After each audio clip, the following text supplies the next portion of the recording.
Many eons ago, the great landmass of the southern hemisphere, Oceania, separated from the principal landmass. The harsh environment, which has kept humans at bay, has protected invaluable ecosystems as well as helping to preserve some of the world's oldest forms of life. This great continent floating in the remote southern Pacific holds the key that unlocks the secrets that first started life on our planet.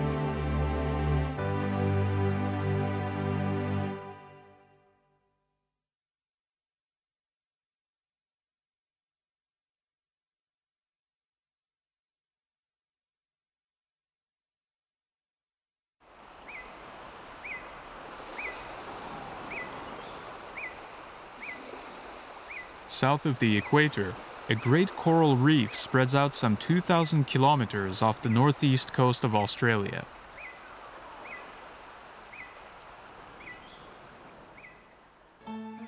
This is the Great Barrier Reef, which is the largest World Heritage Site on Earth.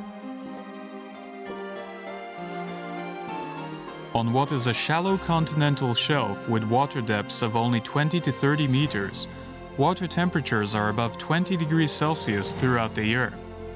The Great Barrier Reef is a large reef system containing more than 3,000 coral reefs.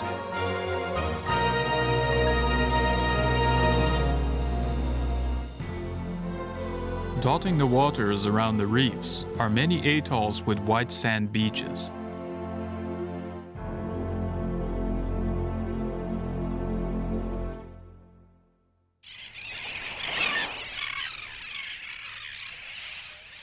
Michaelmas Cay is one of the frequently visited atolls. More than 30,000 seabirds and migratory birds, including terns and seagulls, both live and breed exclusively on this island.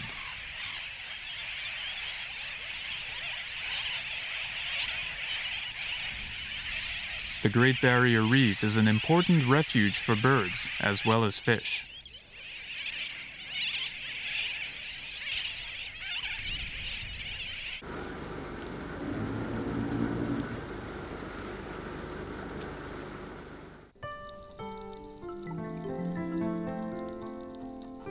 In waters which are only 10 meters deep, colorful fish live closely together with the coral.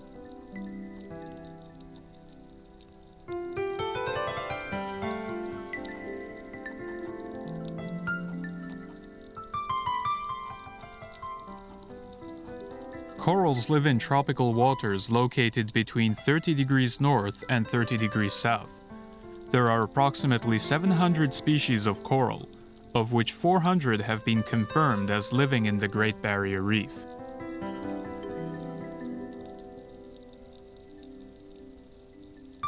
Corals are marine cnidarians, a phylum characterized by creatures with small poisonous tentacles, including sea anemones and jellyfish.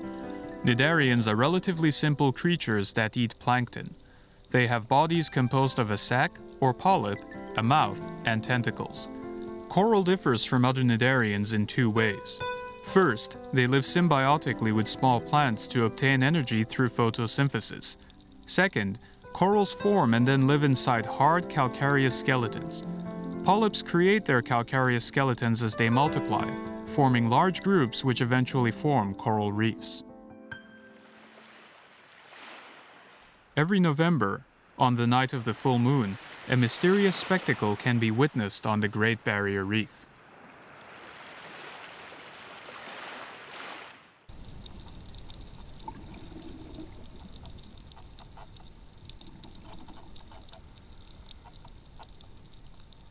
These corals are releasing their eggs into the sea.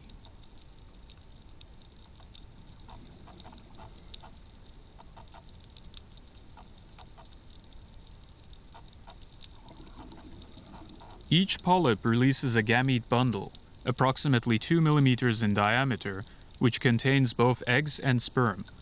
Polyps release these bundles into the ocean one after the other. The sperm bags pop upon reaching the surface of the water and become fertilized with the eggs. These fertilized eggs then form tiny coral larvae called planula. Planula will float in the water for about a week before adhering to a faraway rock, where they begin growing into a polyp.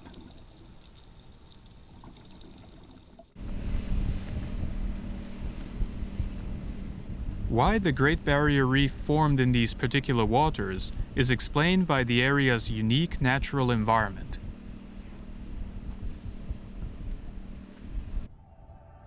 Tens of millions of years ago, submarine volcanoes erupted one after the other in the tropical waters near the equator, and the sea bottom was heaved up. It is thought that coral reefs began forming in the shallow waters there about 18 million years ago.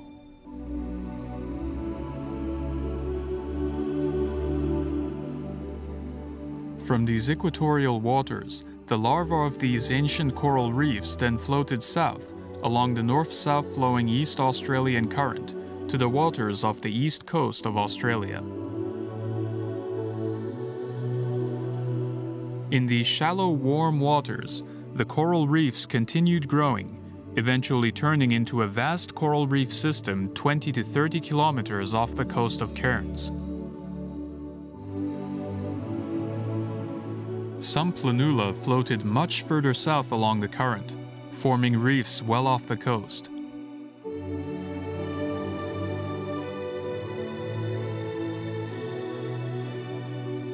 Indeed, the southern edge of the Great Barrier Reef is located 250 kilometers off the coast of Australia.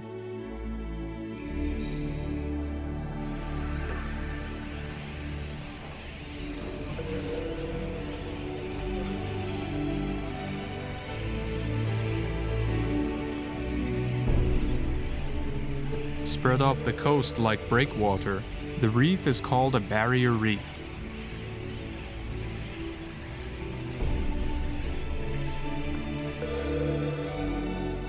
The Great Barrier Reef, the largest barrier reef on Earth, spreads out some 2,000 kilometers like a giant fortress in the sea.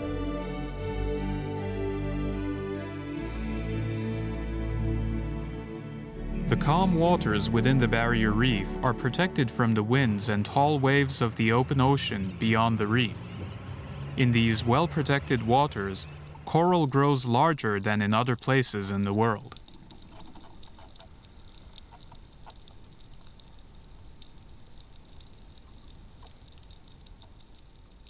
Acropora hyacinthus is a rounded species of coral that grows to approximately 2 to 3 meters in diameter. Due to its shape, it is referred to as table coral.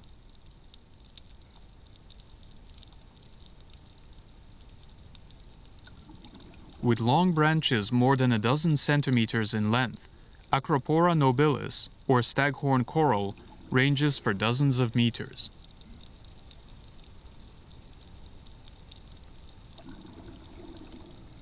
Ulophilia crispa grows to a diameter of 3 to 4 meters. This coral has elaborate 2 centimeter wide patterns on its deep green surface.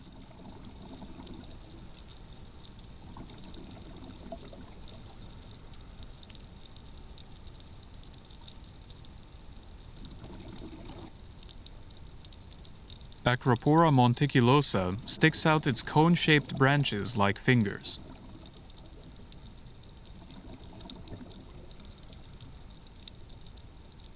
Due to photosynthesis carried out by the coral, these otherwise nutrient-poor tropical waters have become rich in nutrients and serve as an ideal habitat for all kinds of fish. Indeed, today these waters here boast more than 1,500 species of fish, and the waters around the Great Barrier Reef are among the most ecologically diverse on Earth. The humphead wrasse, which is a species of parrotfish, grows as large as 2 meters in length. Due to its large protruding head hump, which is thought to resemble Napoleon's famous hat, as well as for its dignified air, the fish is also known as a Napoleon fish.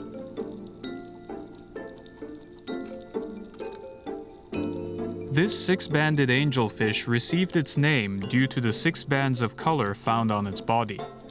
This fish can grow up to 50 centimeters in length, and is the largest species in the marine angelfish family.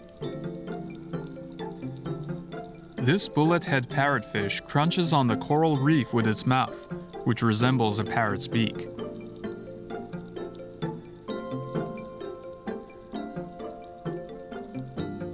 Fish inhabiting coral reefs tend to have colorful and elaborate patterns, like this butterfly fish.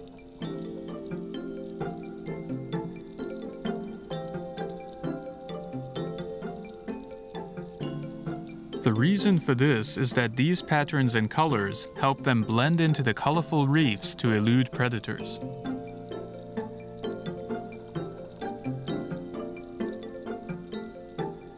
In addition to the hard corals, the Great Barrier Reef also has many soft corals and sea anemone, which are also part of the cnidarian family. There are also fish that live right within the sea anemone.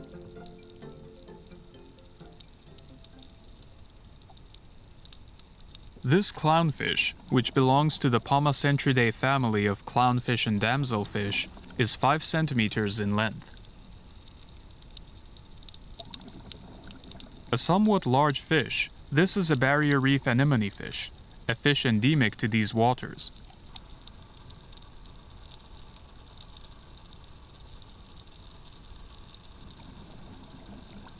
There is a great variety of color and shape, even amongst fish in the same family.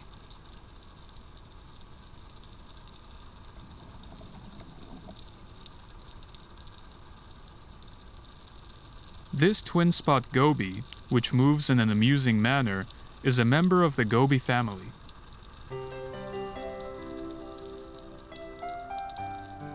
The giant moray can grow up to 2 meters in length and inhabits crevices, or cracks, in the coral reef.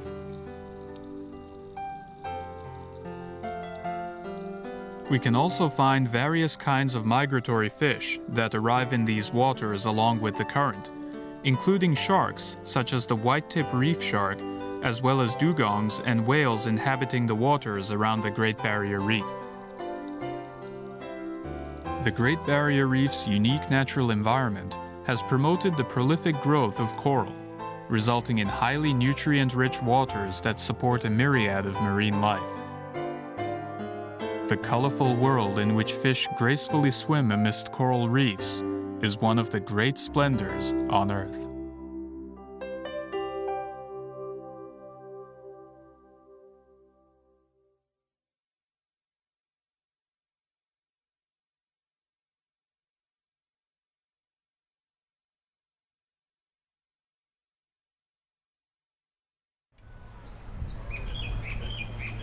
Cairns, which is located on the northeast coast of Australia, is the gateway to the Great Barrier Reef and sees some 800,000 tourists a year.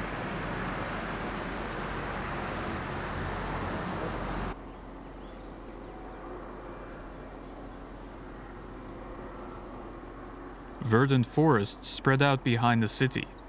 Cairns is not only a gateway to the Great Barrier Reef, but a gateway to another natural wonder.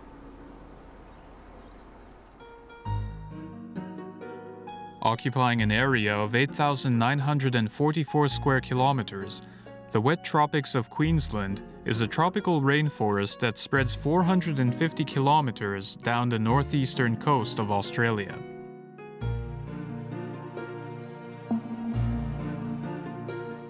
Located on what is otherwise an extremely dry continent, the great forests of this humid region nurture many of the world's most precious plants, animals, birds, and insects.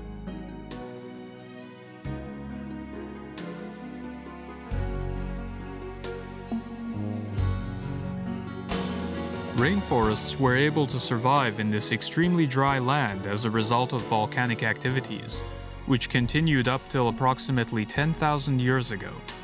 This resulted in the formation of numerous mountains.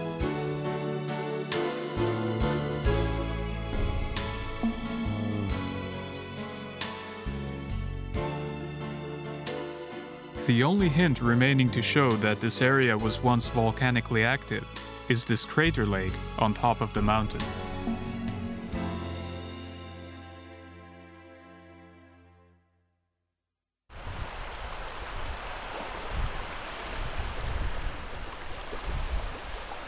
This entire area is influenced by moist air that has been warmed at the equator and blows in from the ocean year-round.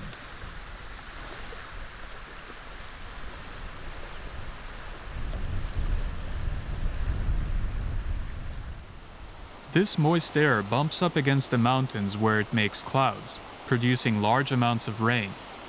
The region has an annual rainfall of up to 4,000 millimeters in some areas.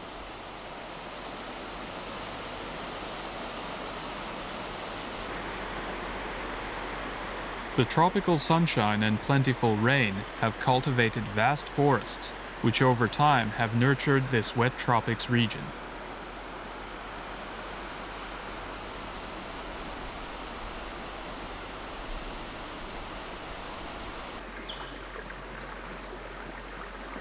Wet tropics are defined as an area which has a year-round temperature of more than 18 degrees Celsius, as well as a high level of humidity.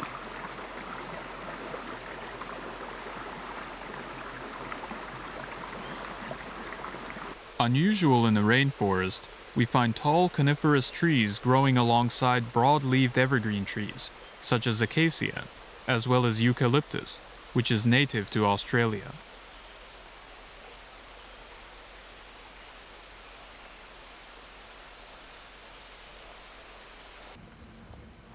Kauri trees are huge coniferous trees which attain trunk circumferences of 6 meters and heights of 50 meters. These trees, which belong to the cedar family, grow only here and in one region of New Zealand.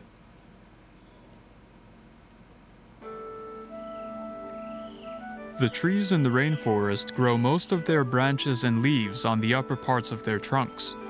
Because they look like they are wearing crowns made of leaves, this growth is called a tree crown.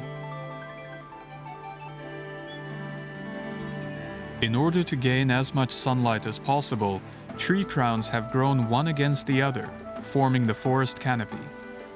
While the tree crowns provide nests for birds and insects, they also prevent the soil around the tree from being washed away by keeping rain from falling directly on the ground under the tree. The rainforest floor soil, which was originally volcanic, is shallow and nutrient-poor. In order to absorb what little nutrients are available in the shallow soil, the trees have adapted very large roots, called buttress roots, which spread outward around the tree. The buttress roots also help prevent the soil from being washed away by rain.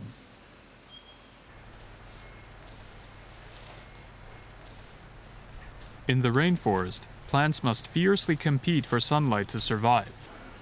In order to do so, each plant has its own unique adaptations.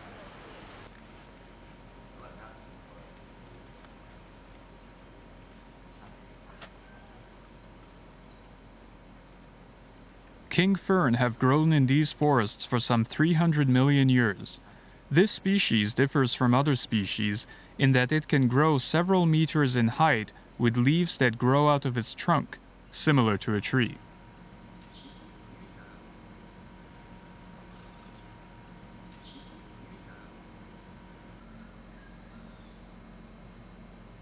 This is a climbing palm, which grows by entangling itself with other trees, like ivy.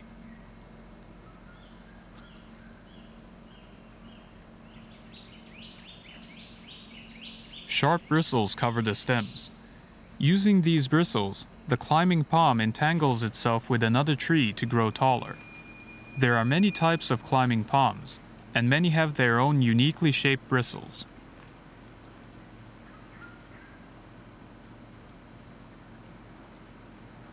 Since people often get tangled up in these bristles when they are out taking a bushwalk, the tree is called a wait-a-while.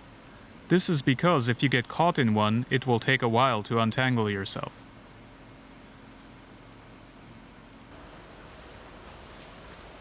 The ruffled fan palm is endemic to Australia. Its leaves spread out like a fan. Growing up to 20 meters in height, the ruffled fan palm is one of the trees that represent the rainforests of Queensland.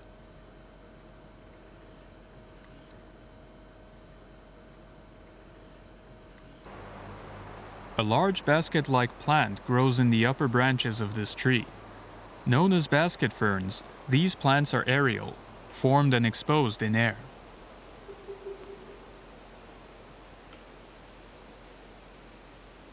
The spores, blown by the wind, attach to a tree where they grow, collecting rainwater in its leaves and obtaining nutrients from various sources, including bird droppings. Some of the largest basket ferns in the forest grow to 2 meters in diameter. Strangler figs are also aerial plants whose seeds are distributed in the feces of various small animals that eat its fruit. These seeds then germinate on the tops of other trees in the forest.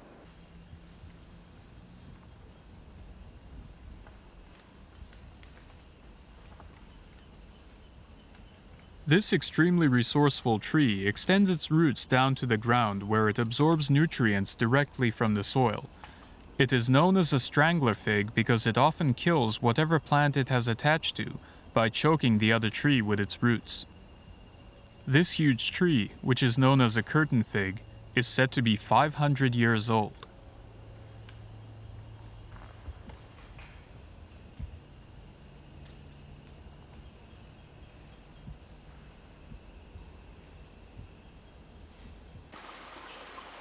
With its conifers and broadleaf trees, this rainforest nurtures a wide variety of animals.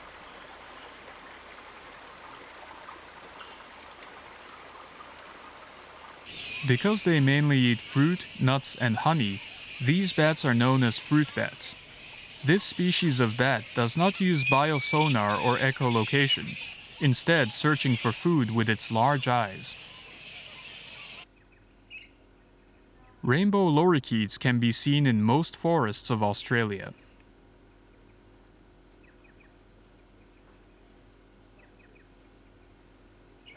This 1-meter-tall flightless bird is called the southern cassowary. It is found only in this rainforest, as well as in New Guinea. Due to the depletion of tropical rainforests, their numbers have been reduced to the point that they are now in danger of extinction.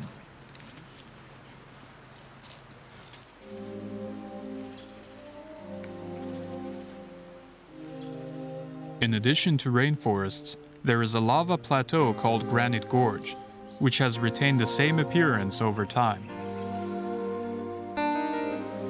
Basking in the sun are Mariba rock wallabies, which are small marsupials endemic to the area. Their diet mainly consists of eucalyptus leaves. It is thought that these animals originally lived in the forest, but migrated to this rocky area to avoid predators.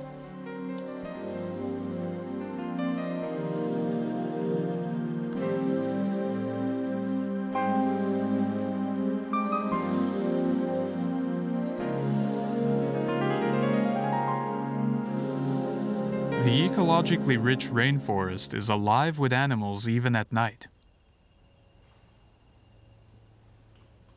This possum, measuring 30 centimeters long, is looking for fruit and nuts between the trees in the dark night. Their numbers have been increasing due to their omnivorous nature.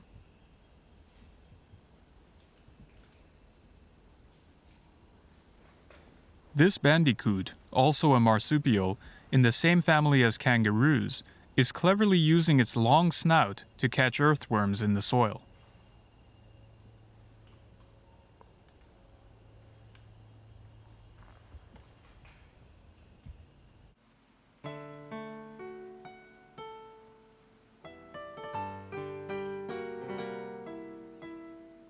The wet tropics of Queensland is the world's most ancient rainforest that accounts for only 0.1% of the vast continent of Australia.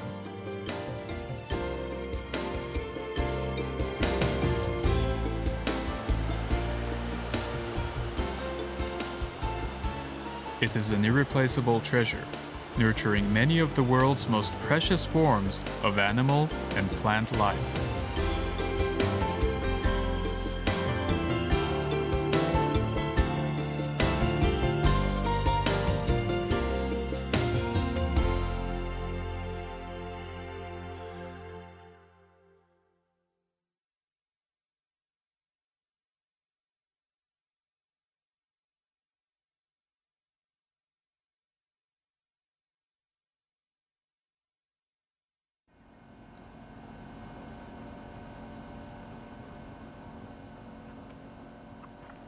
Located approximately 450 kilometers southwest of the city of Darwin, in the northwestern part of Australia, is the Kimberley region. This is Australia's last frontier.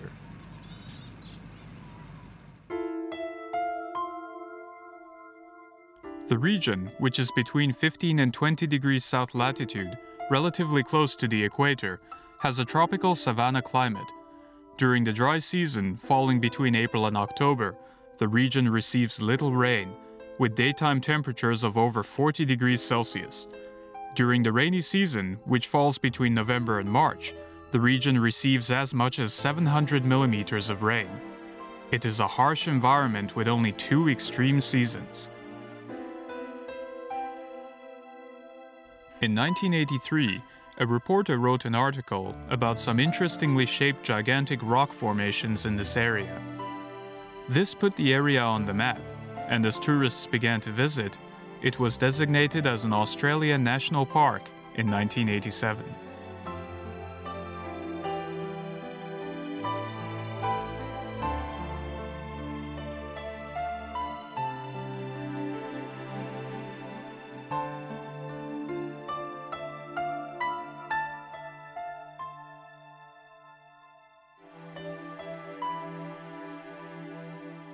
Geologists also turned their attention to the landscape, and their research uncovered some important and unique results for science, for both the makeup and formation process of these rocky domes, which then resulted in the area being designated as a UNESCO World Heritage Site in 2003.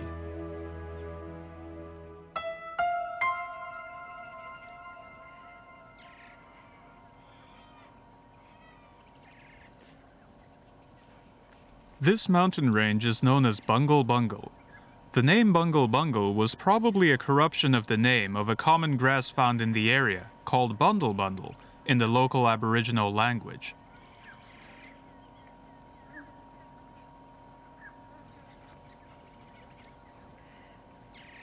The rocky domes of the Bungle Bungle Range are approximately 200 meters tall.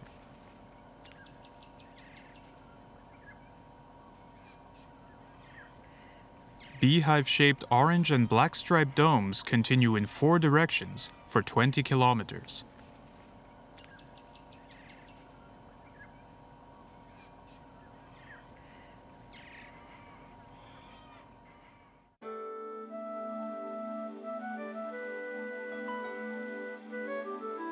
The formation of the Bungle Bungle Range dates back in time by approximately 360 million years.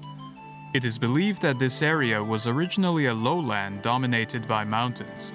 Small stones and sand were eroded and washed down off the mountains by the heavy rains and deposited in the lowlands below. Over time, these stone and sand deposits grew larger, forming a thick layer.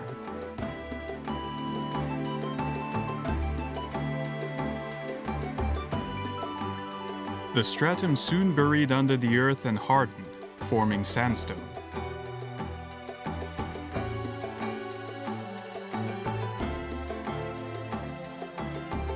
This sandstone stratum later experienced geological uplift and was thrust back up to the surface, where it underwent repeated erosion from heavy rains, winds, and swollen rivers, which resulted in the uniquely shaped Bungle Bungles.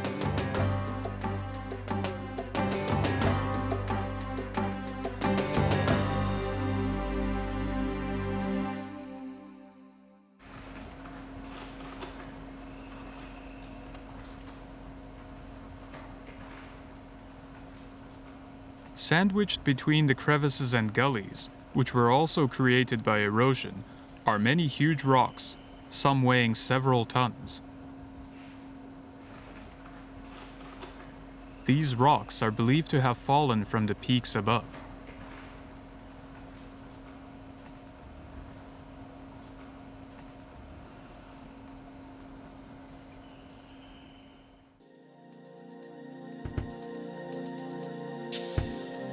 Moving downstream along the dry riverbed, the appearance of the Bungle Bungles begins to greatly change.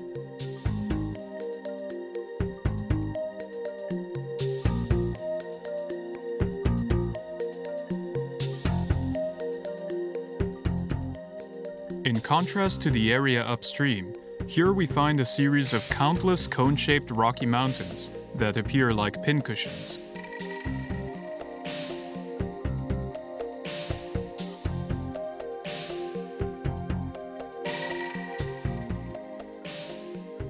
This landscape was formed due to a greater proportion of sand and small rocks being washed downstream, where it formed particularly soft and fragile bedrock.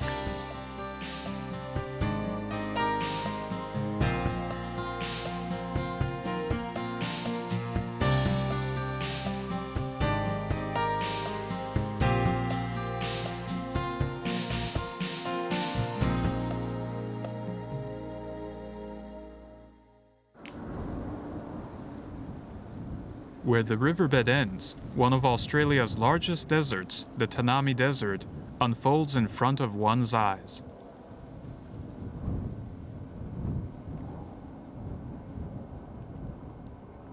In addition to the extensive erosion caused by plentiful rain, the hot winds blown in from the desert are also thought to have played a part in carving out these round domes.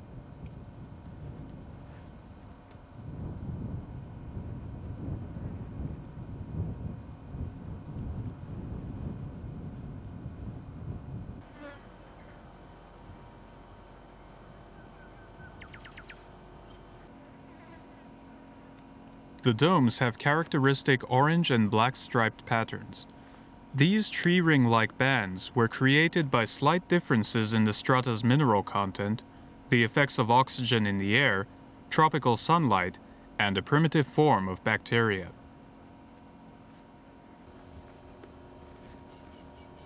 The orange layers are a result of scarce iron compounds in the stratum becoming oxidized, or rusty, in areas that have less moisture and dry out easily.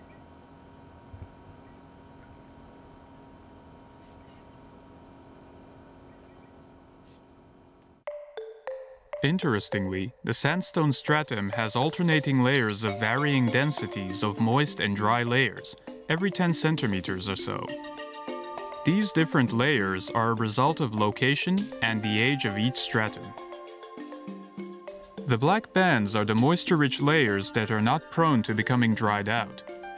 In these wet layers, cyanobacteria, a bacteria that performs photosynthesis, quickly multiplied on the surface of the rock, where their repeated dividing and multiplying formed large colonies.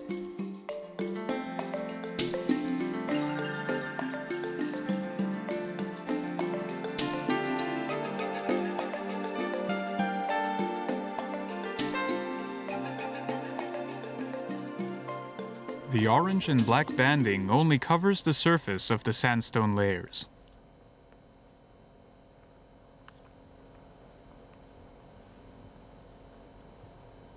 When one examines cracked or broken spots in the rock, the layers can only be found several centimeters below the surface.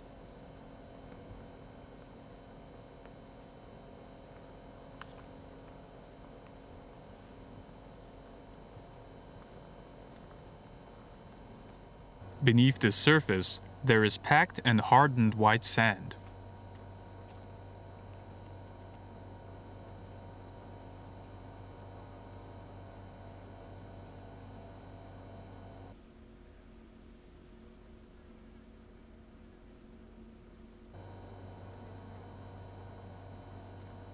Through repeated deposits, geological uplifts, and erosion, the Bungle Bungle Mountains took their current form approximately 20 million years ago.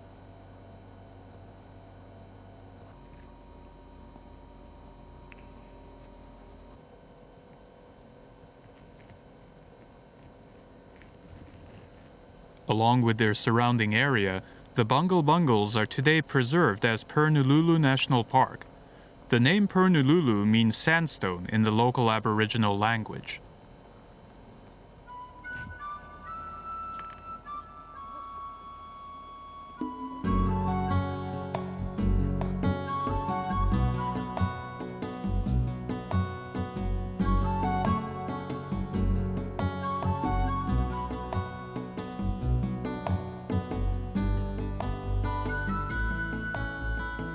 Scientific studies on the Bungle Bungle Range began only 20 years ago. Already, though, the area is recognized as being as geologically and geomorphologically significant as Australia's Uluru, also known as Ayers Rock, and the Grand Canyon in the United States. Scientific studies on the flora and fauna of the area are currently being carried out.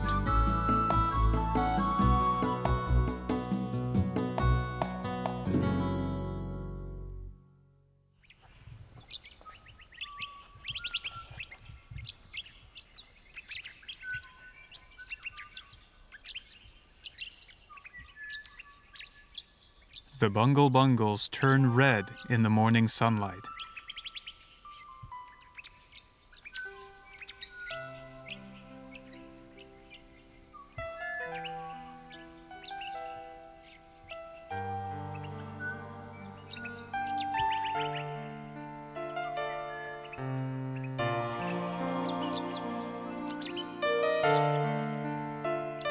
The gradual accumulation of sand and stones in the soil, along with the unique natural environment of the area, worked over some 360 million years to create these truly spectacular orange and black sandstone formations.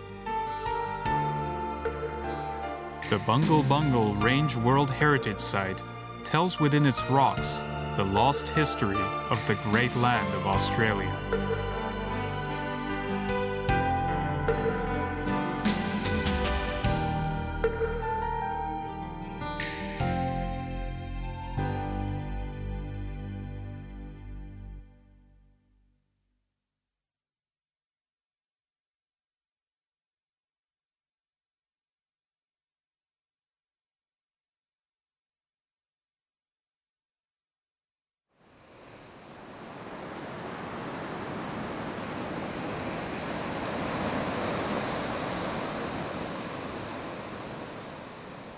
Rough waves of the Indian Ocean pound against the cliff, sending up white water into the air.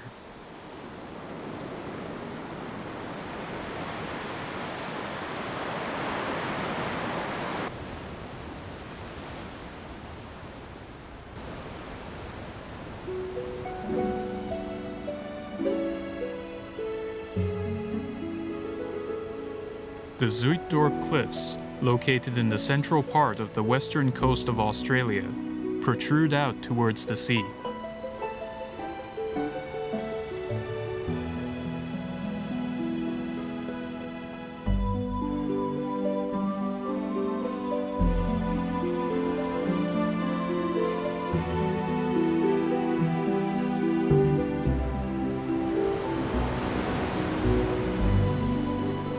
Many ships from Europe are thought to have crashed against these 200-meter tall cliffs that extend down the coast for 150 kilometers.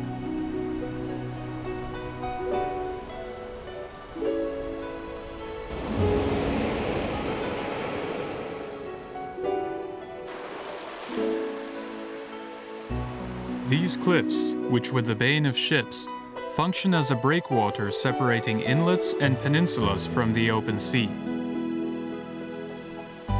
In contrast to the rough waters of the Indian Ocean, the waters within the Great Bay, known as Shark Bay, are very calm. Inhabiting this great bay are many unique flora and fauna, including primitive creatures that tell the story of the Earth's history.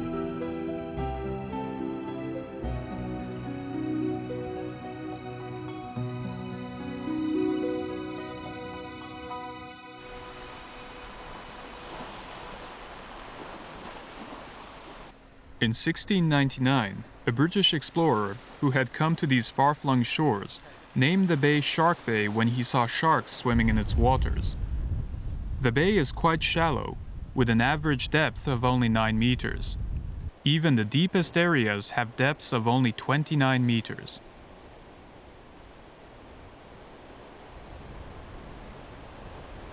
A species of marine mammal, dolphins, swim freely between the shallow bay and the Indian Ocean.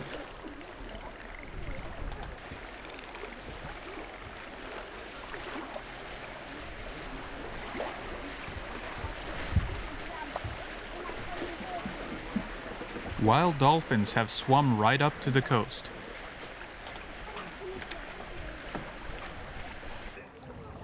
There is a group of wild dolphins living in the waters around Monkey Maya that are thought to have made these waters their home, after the local fishermen began throwing fish to them some 30 years ago. Today, as many as 30 dolphins come up to the shore, where they have become so used to people that they take fish directly from their hands to eat.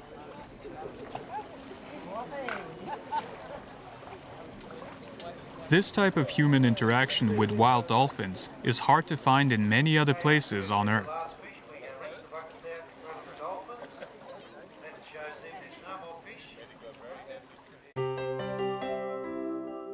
Within the tranquil bay, an area of seemingly endless indigo waters spread out in front of the eye.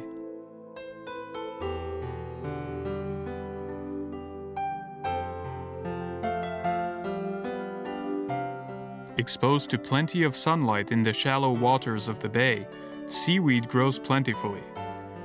There are 12 different species of seaweed, including Amphibolus, which affect the color of the water.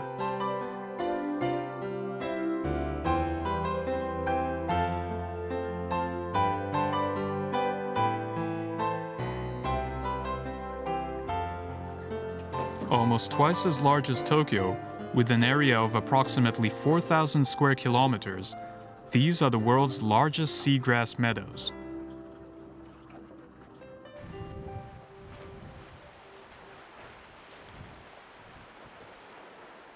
An animal that loves snacking on seagrass slowly makes an appearance while spouting water.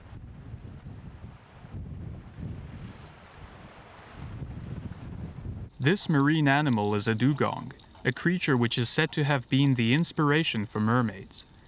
Dugongs, which grow up to 3 meters in length and 400 kilograms in weight, eat about 40 kilograms of seagrass a day.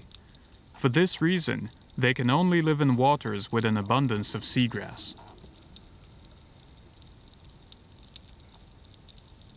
Since they graze on the plant's soft leaves by tearing them off their hard stems, the dugongs leave a path of grazed leaves in their wake.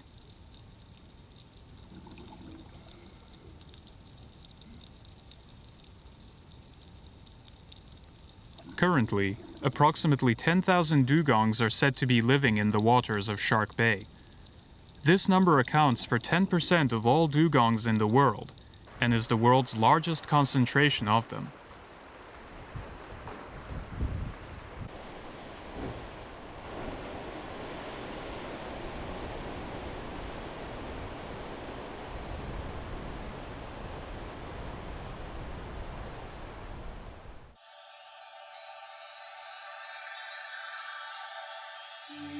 Shark Bay is located in a subtropical region and has a moderate climate throughout the year. In the summer, however, there are hot, dry days with temperatures exceeding 35 degrees Celsius. It is also not unusual for water temperatures to reach over 25 degrees Celsius. These high temperatures cause massive seawater evaporation, and since the bay is extremely shallow, the salinity also greatly increases at this time of the year.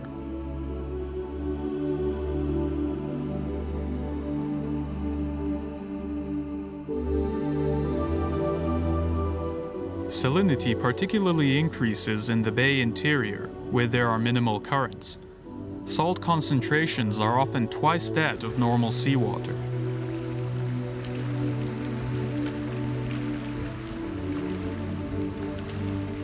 Most shells, let alone fish, are unable to live in such salty waters. However, these waters are able to support the existence of other quite rare life forms.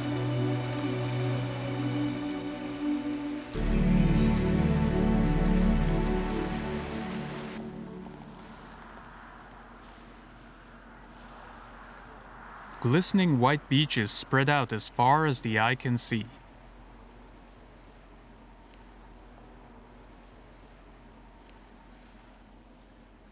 Looking closely, we find that this beach is not sand, but rather is made of billions of tiny cockle shells. These cockle shells are the shells of the carded cockle, a type of clam which is able to live in very salty seas. These shells are what gave the beach its name of Shell Beach. The shells have been accumulating here for the past 4,000 years, creating a white beach which is 7 or 8 meters deep and 110 kilometers long.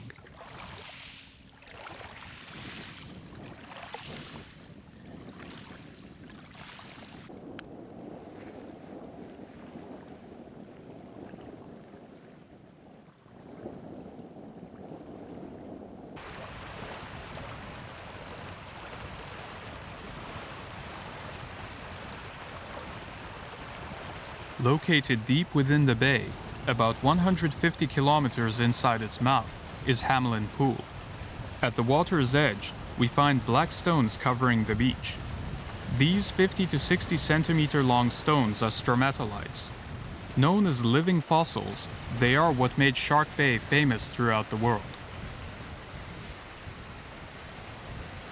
Stromatolites are rock-like formations created by primitive microorganisms called cyanobacteria.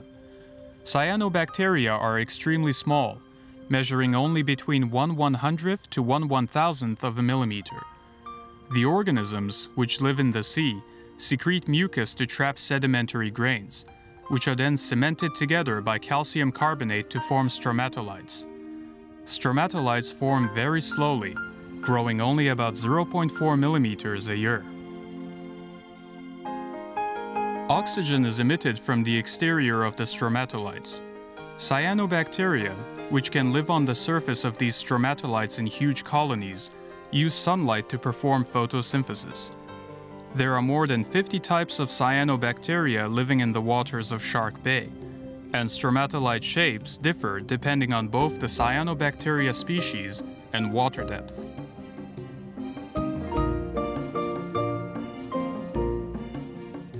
Stromatolites first appeared on Earth about 2.7 billion years ago, at which time they began producing oxygen through photosynthesis. It is believed that 2 billion years ago, the Earth's shallow seas were covered with stromatolites. These stromatolites produced significant amounts of oxygen, transforming the planet into one where life could thrive. Through scientific studies conducted on stromatolites, it was determined that 850 million years ago, 1 year on Earth was equivalent to 435 days. It is not totally clear why stromatolites have been able to survive in Shark Bay to this day. However, we do know that the bay environment, with its high concentration of salt, supports the existence of these stromatolites and closely resembles what the Earth's environment was like 2 billion years ago.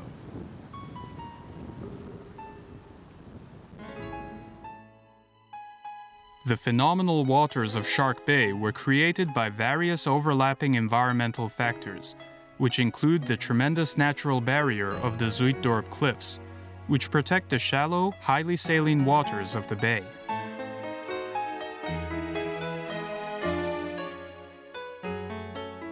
Shark Bay is a natural treasure which reflects in its blue waters both the Earth's history and the process of evolution.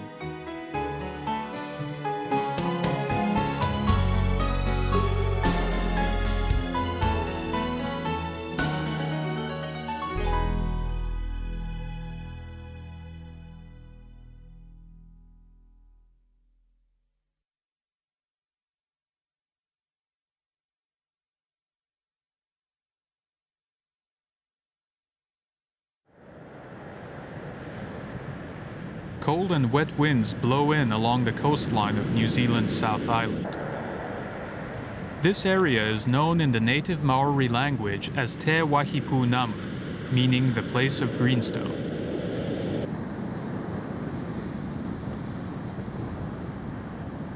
Centering around the Southern Alps, which extend down the middle of South Island, this World Heritage Site boasts an area of 26,000 square kilometers. The area has one of the world's largest annual rainfalls, receiving 10,000 millimeters, and for some 200 days a year, it is either raining or snowing here. The wet and severe climate has helped ensure the survival of this pristine wilderness to this day.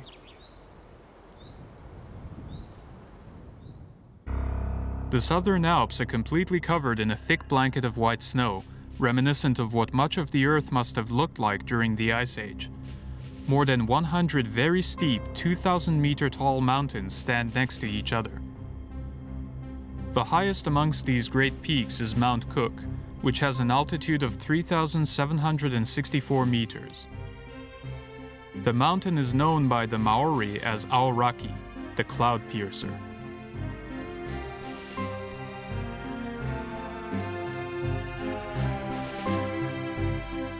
These great mountains were formed as a result of the repeated collision of Pacific and Australian tectonic plates.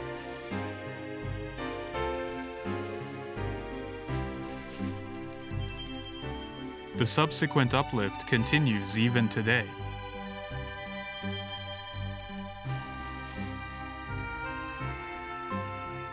These mountains are indeed becoming taller by several meters annually. However, large snowfalls which turn into ice erode the mountaintops.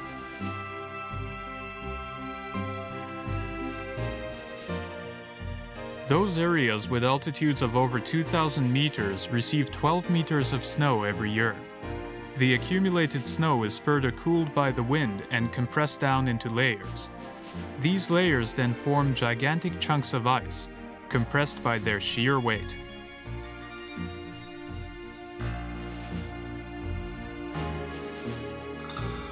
Taking on a belt-like form, the ice begins moving down the mountains. They have turned into glaciers.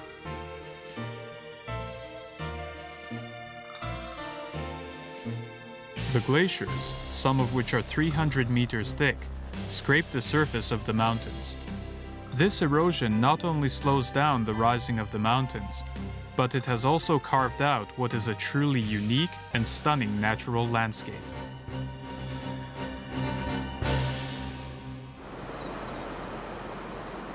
Currently, there are more than 140 glaciers in the Te Waihipunamu World Heritage Site. One of the most famous glaciers is the Franz Josef Glacier.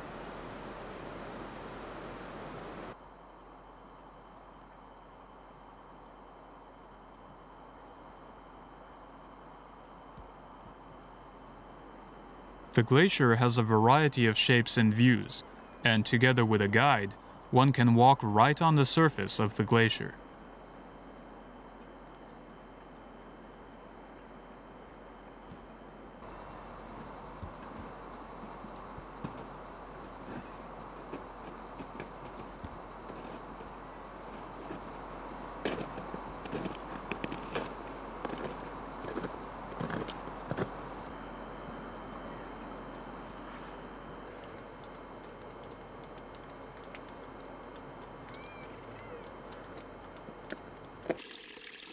Water flows on the surface of, as well as beneath the glacier.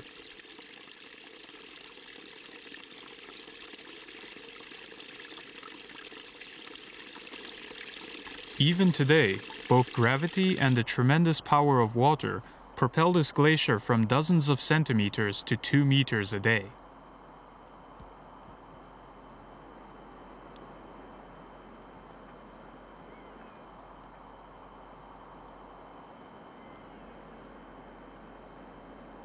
The Franz Josef Glacier is said to be one of the fastest moving glaciers on the planet. This speed is one of the characteristics of the glaciers in New Zealand.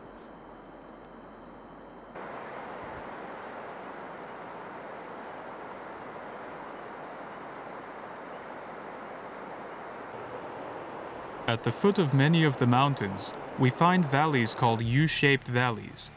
These valleys were carved out by deep glaciers which scraped away the mountains.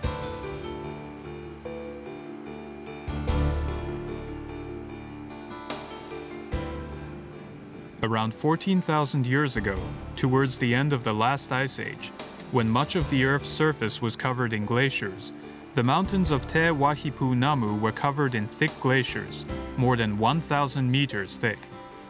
As the ice began melting, large amounts of water began streaming down the mountainsides, causing intense erosion.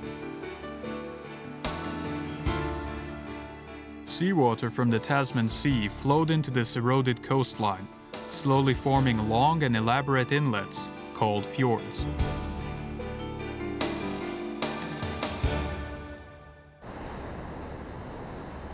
New Zealand's most famous fjord is the Fjord of Milford Sound.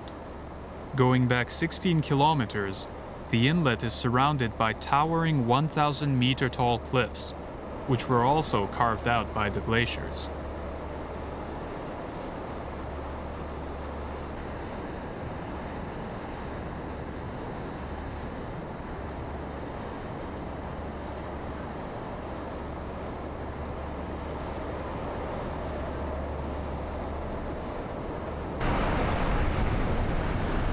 The large quantity of snowmelt and glacier runoff pours into the sea in the form of many waterfalls.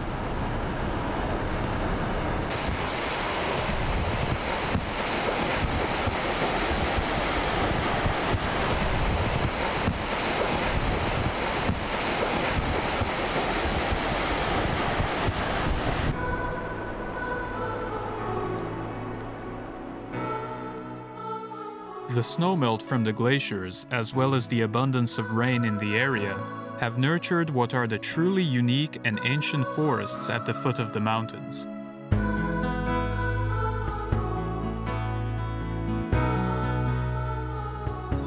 New Zealand used to be part of the same continent, along with India and Australia. However, it was separated from the continent by the movement of tectonic plates approximately 80 million years ago. During this time, New Zealand became completely isolated, and this isolation resulted in the preservation of the ancient forests.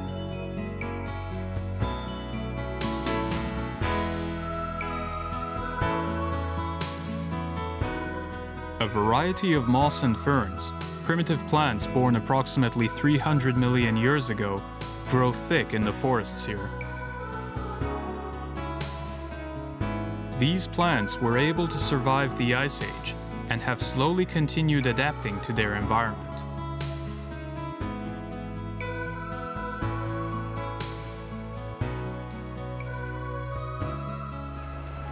Soft tree ferns, which grow to be 7 or 8 meters tall, are endemic to New Zealand.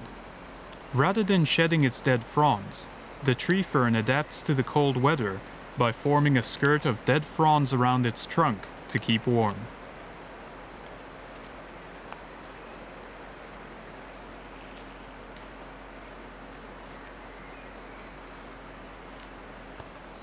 Today, the forests of Te Wahipu Namu are a precious storehouse of approximately 200 species of fern.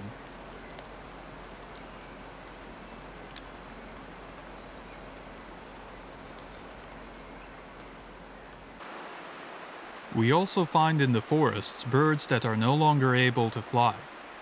In this isolated habitat with no mammalian predators, birds have been able to easily attain food, and therefore had no need to fly.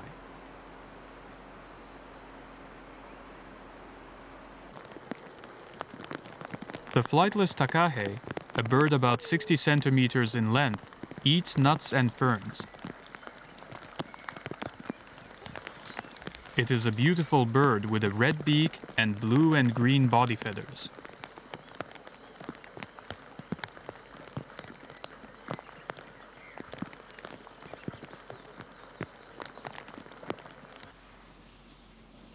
Kiwi, which are also flightless birds, is the national bird of New Zealand.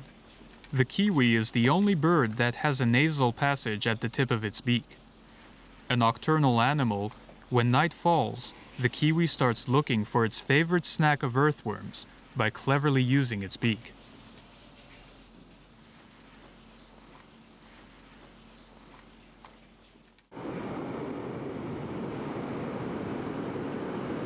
Unique penguins, called fjordland penguins, also inhabit these ancient forests.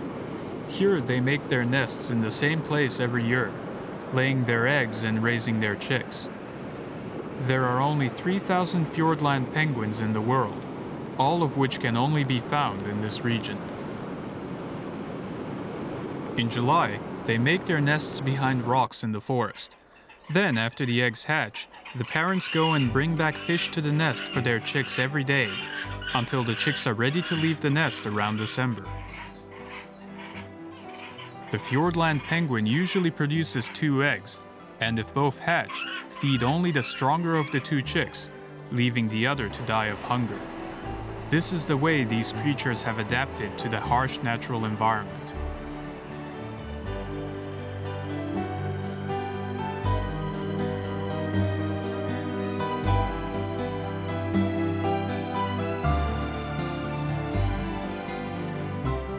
With its glacier-covered mountains and ancient forests and lakes, the pristine nature of Te Wahipu Namu, a place mostly inaccessible to humans even today, is a land that gives us a glimpse of what our Earth was like 100 million years ago.